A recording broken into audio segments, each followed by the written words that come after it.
First contact and a galactic threat. The massive ship appeared in Earth's orbit without warning. One moment, the skies were clear. The next, a vessel larger than any human-made structure cast its shadow across half the planet.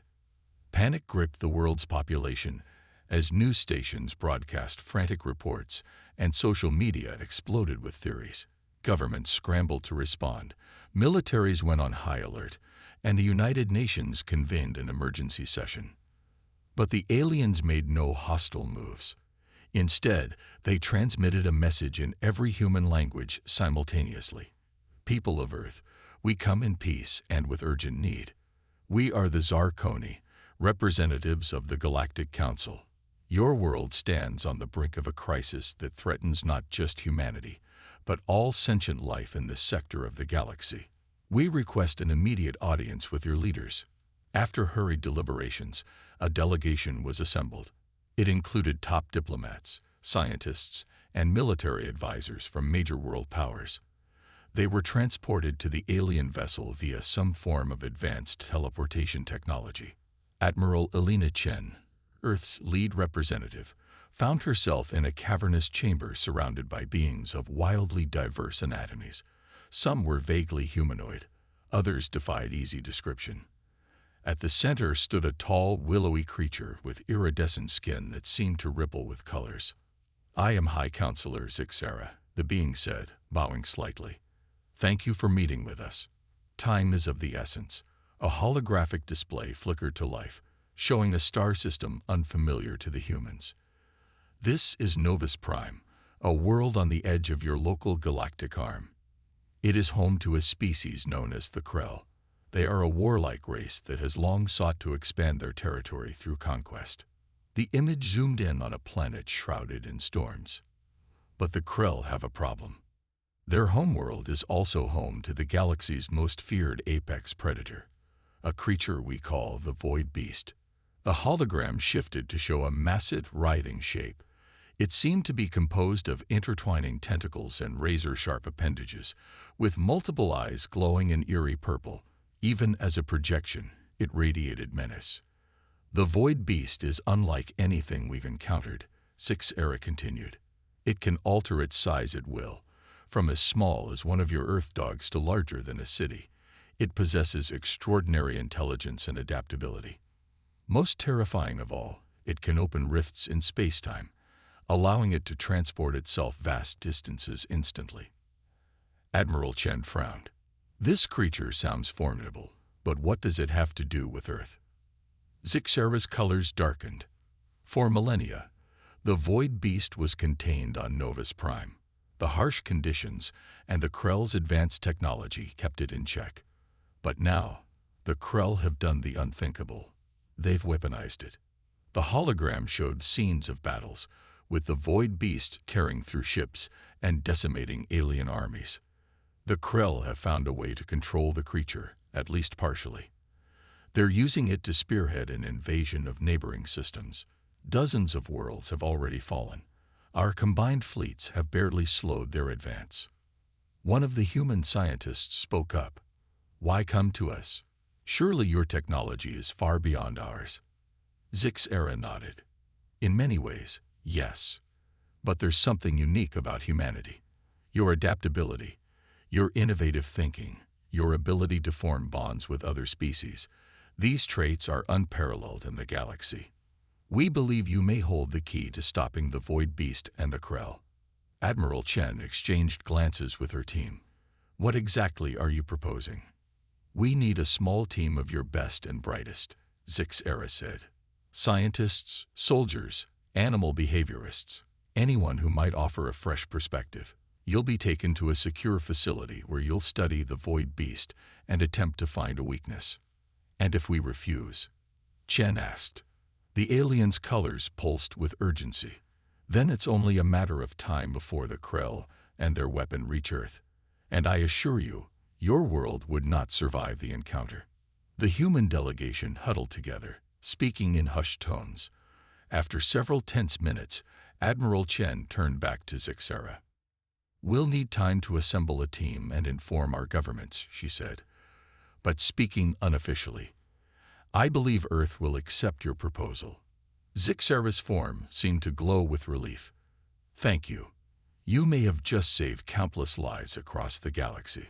As the humans prepared to return to Earth, Shen couldn't shake a feeling of trepidation. They were about to face a threat beyond anything in human history, but there was also a spark of excitement. Humanity was taking its first steps onto a much larger stage. Little did they know, the solution to the galaxy's greatest threat would come from the most unexpected place, and challenge everything the aliens thought they knew about humans and the nature of intelligence itself. The human solution. Dr. Samira Patel stared at the holographic display, her mind racing. For the past 3 months, she and a hand-picked team of Earth's experts had been studying the void beast from the safety of a hidden research station orbiting a gas giant. The creature's biology defied conventional understanding, its very existence seemingly at odds with the laws of physics. "It's not working," growled Colonel Jack Harper, pacing the room. "Every weapon we've simulated, every trap we've designed. This thing adapts too quickly. It's always one step ahead." Samira nodded absently, her eyes never leaving the display. Something about the beast's behavior pattern nagged at her. It was chaos, yes, but there was an underlying. "Oh my God," she whispered. "We've been looking at this all wrong." The room fell silent as all eyes turned to her. Even Zixera, who had been observing silently, leaned forward with interest. Samira's fingers flew across the holo-controls, isolating specific footage. "Look at these encounters. When the beast isn't actively hunting or fighting, its movements, they're playful. Almost like a dog," finished Dr. Maria Kovacs, the team's zoologist. Her eyes widened with realization. Or maybe a dolphin. Highly intelligent, but driven by instinct and emotion rather than pure logic. Colonel Harper scoffed. "You're saying this galaxy-ending horror is just an oversized puppy?" "No," Samira said, shaking her head. "I'm saying we've been approaching this as a purely military problem. But what if the solution isn't about overpowering the beast or outsmarting it? What if it's about connecting with it?" The room erupted in a cacophony of voices, some excited, others skeptical. Zixera raised a hand, silencing the group. "Dr. Patel," the alien said, its colors swirling with curiosity, "are you suggesting we attempt to befriend the void beast?" Samira took a deep breath. "I know it sounds crazy, but look at human history. We've domesticated wolves into loyal companions. We've formed bonds with dolphins, elephants, even predators like big cats. It's one of our species' greatest strengths, the ability to communicate with and earn the trust of other intelligent creatures." "This is insane," Colonel Harper muttered. "That thing has destroyed entire planets, often in response to attacks," Dr. Kovacs pointed out. "We've seen the Krell use pain and fear to control it. But what if we tried a different approach?" Zixera's form rippled with a mix of emotions. "In all our millennia of space exploration, we've never considered such a strategy. It's unorthodox, to say the least." "Unorthodox is what you asked for when you came to Earth," Samira said firmly. "This is our proposal. Let us attempt contact with the void beast, not as enemies or would-be masters, but as potential friends." The room fell into an uneasy silence as the implications sank in. Finally, Zixera spoke. "The Galactic Council will need to be consulted. This is unprecedented." The alien's colors shifted to a warm hue. "But speaking personally, I believe you may have stumbled upon the solution we've been seeking. The question is, how do we proceed?" Samira shared a look with her team before answering. "We'll need a small ship, one capable of interdimensional travel like the beast, and we'll need volunteers willing to risk everything on this theory." To everyone's surprise, Colonel Harper stepped forward. "If we're really doing this, you'll need military support." "I volunteer." Dr. Kovacs nodded. "You'll need an expert in animal behavior." "I'm in." One by one, others joined. A linguist, an engineer, a psychologist. Samira felt a swell of pride in her fellow human's courage. "I will accompany you as well," Zixera announced. "My people's telepathic abilities may prove useful in communicating with the beast." As the team began to plan their dangerous mission, Samira couldn't shake a mixture of excitement and terror. They were about to attempt something never before tried in the history of the galaxy. The fate of countless worlds rested on their ability to make an impossible connection. But as she looked around at her fellow humans, she felt a surge of hope. If any species could pull off this insane plan, it was humanity.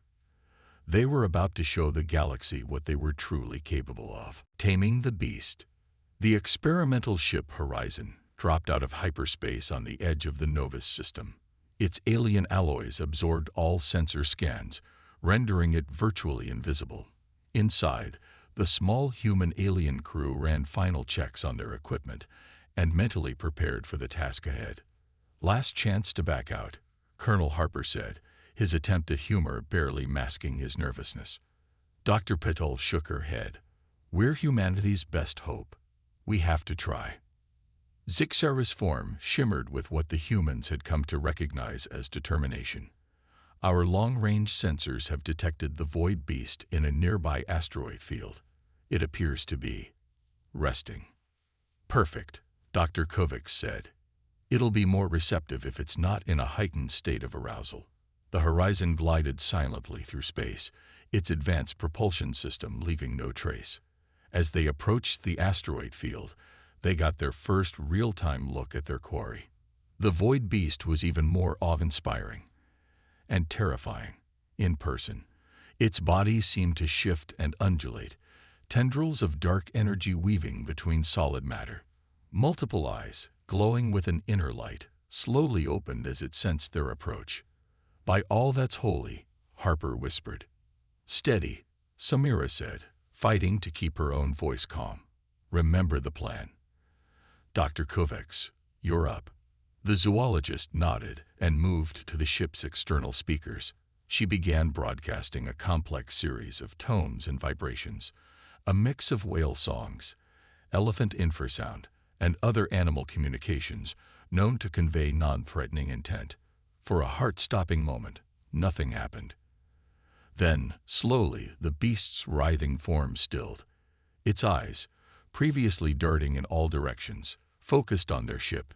"It's working," Zixera said, wonder evident in their tone. "I'm sensing curiosity, caution, but not outright hostility." Samira took a deep breath. "Okay. Phase 2. Colonel Harper, take us in closer. Dr. Chen, prepare the offering." The Horizon inched forward as Dr. Li Chen, their xenobiologist, manipulated the ship's external robotic arm. At its end was a container holding a specially prepared substance, a mixture of rare elements and complex organic compounds that their research suggested would be irresistible to the beast's unique biology. As the arm extended, the beast's many eyes locked onto the container. A tendril, as thick as a redwood trunk, slowly reached out. "Steady," Samira murmured. "Let it come to us." The tendril delicately plucked the container from the robotic arm. The crew watched in fascination as the beast somehow absorbed the offering, its body briefly glowing with streaks of vibrant color. "Incredible," Dr. Chen breathed. "It's metabolizing the mixture at an atomic level. And look, its energy patterns are stabilizing." Zixera's form pulsed with excitement. "I'm sensing pleasure, contentment. It's associating our presence with positive stimuli." Samira allowed herself a small smile. "Good. Now for the hard part. Zixera, it's time to attempt direct communication." The alien nodded and moved to the front of the bridge. They began to glow softly, tendrils of psychic energy extending towards the beast. For several tense minutes, nothing seemed to happen. Then suddenly, the beast's form shuddered. Its eyes, all of them, turned to focus intently on Zixera. A low rumble echoed through space, rattling the horizon despite its advanced dampeners. "What's happening?" Harper demanded, hand hovering over the weapon controls. "Wait," Zixera's voice was strained but excited. "I'm getting through. It's, by the ancestors, it's beautiful. The beast's mind. It's vast, abstract, but there's an undeniable intelligence there. Can you communicate our intentions?" Samira asked. Zixera nodded. "I'm trying to convey feelings of friendship, of a desire for peaceful coexistence. It's confused. The concept seems foreign to it, but it's not rejecting the idea outright." Dr. Kovacs leaned forward eagerly. "Try to project images of symbiotic relationships from Earth. Cleaner fish with sharks, birds that warn larger animals of danger. Show it that cooperation can be mutually beneficial." For the next hour, the crew watched in tense silence as Zixera communicated with the beast. Slowly, almost imperceptibly, the creature's posture changed. Its writhing tendrils became less erratic, its eyes less wary. Finally, Zixera sagged, the glow fading from their form. "I've done all I can. It understands our intentions, at least in part.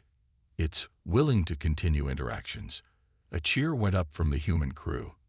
They had done it, made first peaceful contact with the galaxy's most feared entity. But their celebration was short-lived. Alarms blared as the ship's sensors picked up multiple incoming vessels. "Krell warships," Harper growled. "They must have detected our communication." The beast's demeanor changed instantly, its form bristling with deadly appendages. But instead of attacking the horizon, it positioned itself between the human ship and the approaching Krell fleet. Samira's eyes widened in realization. "It's protecting us." As energy weapons lanced out from the Krell ships, the beast roared, a sound that shook the very fabric of space. Rifts opened around it, swallowing enemy fire. With terrifying speed and power, it tore through the Krell fleet like tissue paper. In a matter of minutes, it was over. The beast turned back to the horizon, its many eyes regarding them with what could only be described as expectation. Samira looked at her awestruck crew, a slow smile spreading across her face. "I think," she said softly, "we just made a very powerful friend." Part 4. Diplomatic Chaos.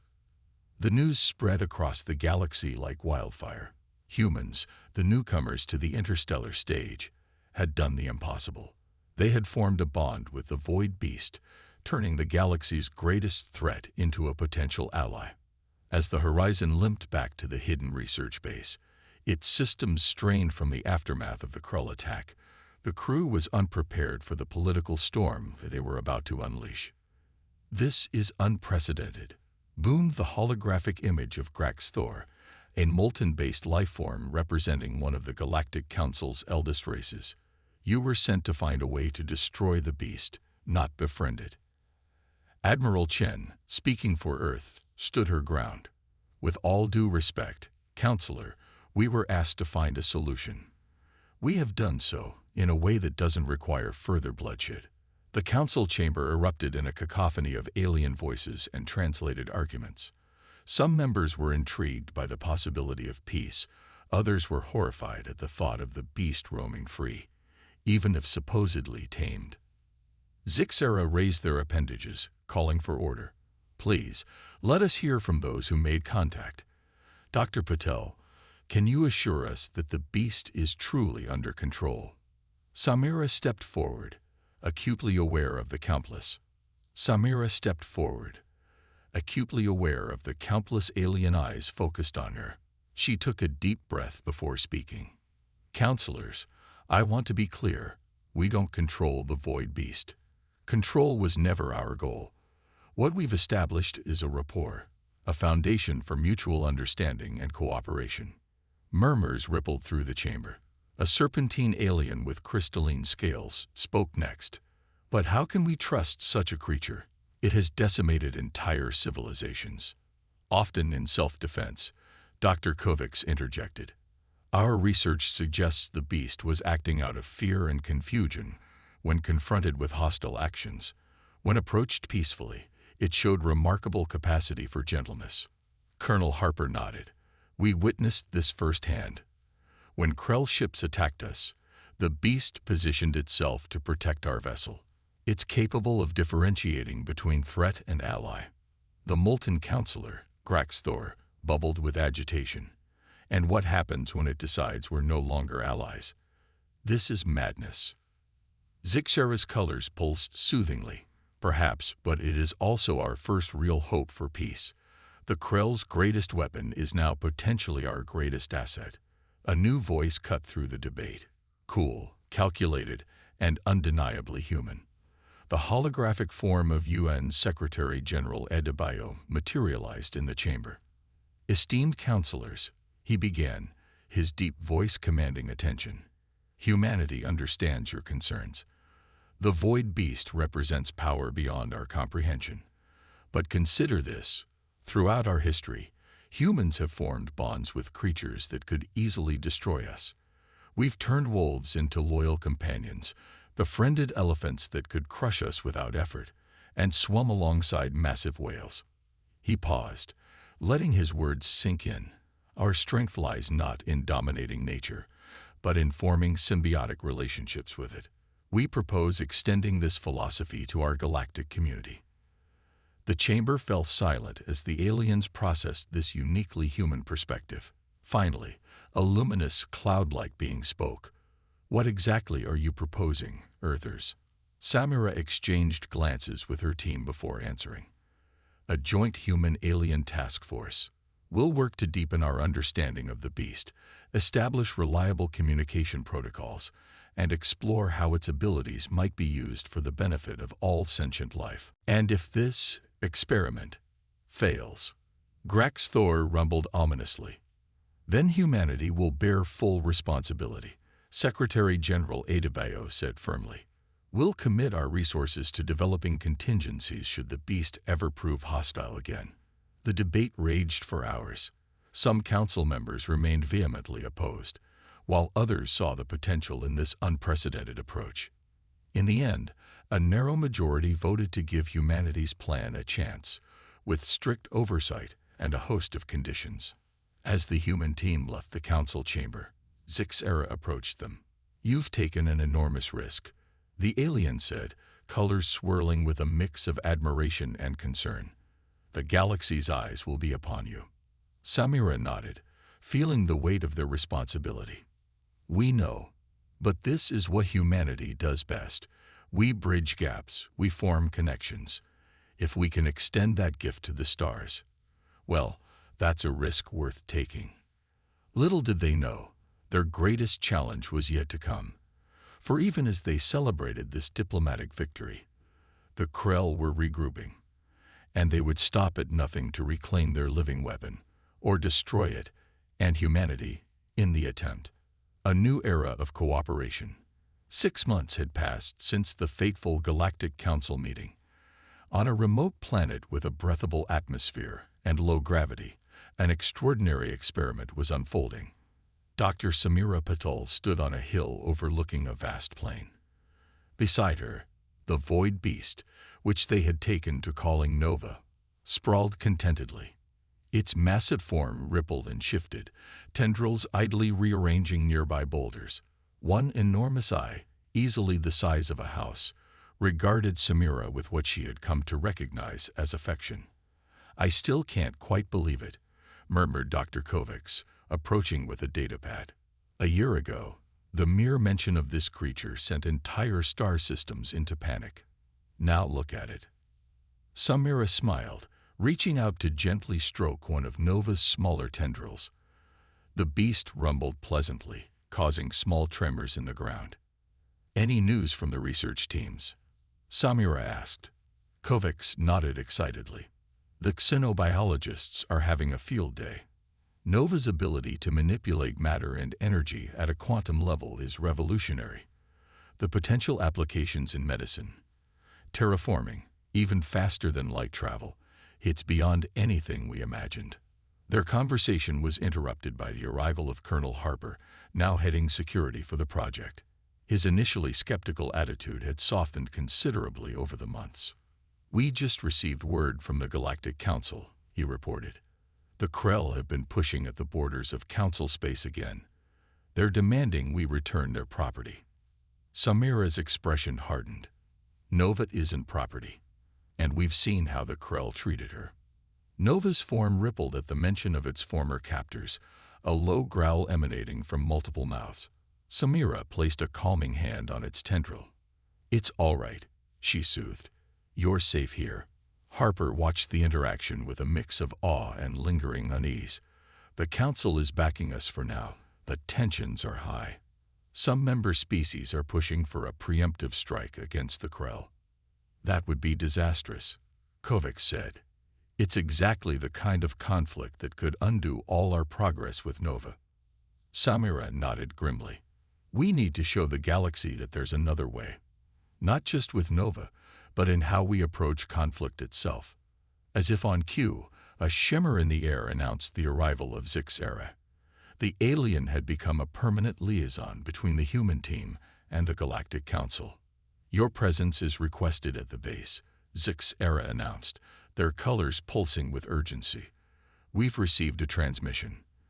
The Krell have issued an ultimatum: return the beast, or they will attack Earth directly." The humans exchanged alarmed glances. Nova, sensing their distress, let out a low, questioning rumble. "No," Samira said firmly. "We won't let that happen. And we won't let them take you, Nova." She turned to her team, mind racing. "We've spent months learning to communicate with Nova, to understand its powers. It's time to put that knowledge to the test." "What are you suggesting?" Harper asked warily. Samira's eyes gleamed with determination. "We're going to attempt the impossible, again. We're going to try to negotiate peace between the Krell and the rest of the galaxy, with Nova as the bridge." The next few weeks were a flurry of activity. As the Krell fleet approached Earth, a desperate plan was put into motion. Nova, guided by the human team and Zixera, would create a massive interdimensional rift, large enough to engulf both the Krell Armada and a hastily assembled Galactic Council peacekeeping force. The goal was to bring all parties face to face in a neutral pocket dimension, where Nova's power would make conventional weapons useless. It was a gamble of galactic proportions. As the rift opened, pulling in ships from both sides, Samira felt a moment of pure terror. Had they overreached? Were they about to doom Earth and countless other worlds? But as the dust settled and representatives from all sides found themselves in a swirling void, face to face with the now impossibly vast form of Nova, something remarkable happened. The Krell, seeing their former weapon now allied with their enemies, realized the futility of their aggression. The Council races, witnessing Nova's power used for peace rather than destruction, began to see the beast in a new light. And there, in a realm between dimensions, the first seeds of true galactic cooperation were sown. Months later, as Samira watched representatives from 100 worlds, including the Krell, gather for the signing of an unprecedented peace accord, she felt a surge of pride. Nova loomed above the proceedings, a living symbol of the change that was possible when understanding replaced fear.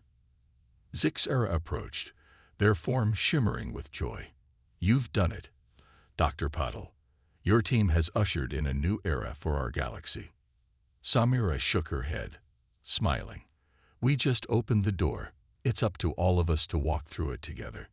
As she looked out at the assembled aliens, at Nova's contentedly swirling form, and at her fellow humans who had dared to dream the impossible, Samira knew that this was only the beginning. Humanity had taken its first steps into a larger universe, armed not with weapons, but with compassion, creativity, and an unyielding spirit of discovery. The stars, once a source of terror and conflict, now beckoned with endless possibilities, and humanity, hand in hand with their new allies, was ready to answer that call.